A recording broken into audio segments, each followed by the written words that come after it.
कृषि मंत्री श्याम सिंह राणा का कांग्रेस पर कटाक्ष देखने को मिला। राहुल गांधी चुनावों में हार देखकर ही लग रहा है कि आरोप लगा रहे हैं। मंत्री ने कष्ट निवारण समिति की बैठक ली है। बैठक में 15 परिवार वादों का निपटारा किया गया। हरियाणा के कृषि और पशुपालन मंत्री ने राहुल गांधी के वोट चोरी के आरोपों पर कटाक्ष किया, वहीं भाजपा का गुणगान भी किया। मंत्री ने कहा कि चुनावों में हार देखकर ही राहुल गांधी वोट चोरी के आरोप लगा रहे हैं। तो आदमी नहीं है, कांग्रेस के पास वर्कर नहीं है, हर बूथ पे कोई वर्कर नहीं है। अब जब वर्कर नहीं है तो फिर तो ऐसी ऐसी बात करेंगे, क्या करोगे आप? बिना वर्करों के कैसे बूथ संभालोगे?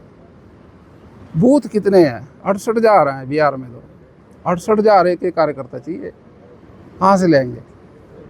कभी गौर ही नहीं करी इस बात पे। तो इसलिए कहते हैं भी वो बहाने से बाजी बना के भी हारना तो है ही है भाई, चोर चोर चोर करके रौला मचा दो। जब हारेंगे फिर कहते हैं कि वोट चोरी होगी। अब कोई वोट चोरी नहीं होती, ये रिकॉर्ड है। हर बूथ पे वोट गिनी है, बाकायदा लिस्ट है, वोटर लिस्ट है। जब वोट पड़ती है सब लोगों को पर्ची बंटती है। इलेक्शन कमीशन अपने तौर से एक एक पर्ची दे के आता है घर घर। पार्टियां अपने तौर से एक एक पर्ची घर में पहुंचाती हैं, तो फिर चोरी कहाँ होगी? कृषि मंत्री श्याम सिंह राणा का कांग्रेस पर कटाक्ष देखने को मिला।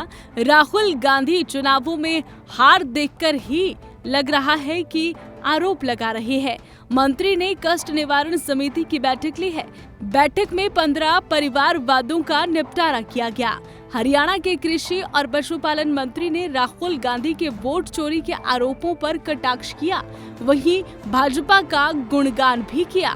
मंत्री ने कहा कि चुनावों में हार देखकर ही राहुल गांधी वोट चोरी के आरोप लगा रहे हैं। तो आदमी नहीं है, कांग्रेस के पास वर्कर नहीं है, हर बूथ पे कोई वर्कर नहीं है। अब जब वर्कर नहीं है तो फिर तो ऐसी ऐसी बात करेंगे, क्या करोगे आप? बिना वर्करों के कैसे बूथ संभालोगे? बूथ कितने हैं? 68,000 हैं बिहार में। तो 68,000 एक कार्यकर्ता चाहिए, कहाँ से लेंगे? कभी गौर ही नहीं करी इस बात पे। तो इसलिए कहते हैं भी वो बहाने से बाजी बना के भी हारना तो है ही है भाई, चोर चोर चोर करके रौला मचा दो। जब हारेंगे फिर कहते हैं कि वोट चोरी होगी। अब कोई वोट चोरी नहीं होती, ये रिकॉर्ड है। हर बूथ पे वोट गिनी है, बाकायदा लिस्ट है, वोटर लिस्ट है। जब वोट पड़ती है सब लोगों को पर्ची बंटती है। इलेक्शन कमीशन अपने तौर से एक एक पर्ची दे के आता है घर घर। पार्टियां अपने तौर से एक एक पर्ची घर में पहुंचाती हैं, तो फिर चोरी कहाँ होगी वोट?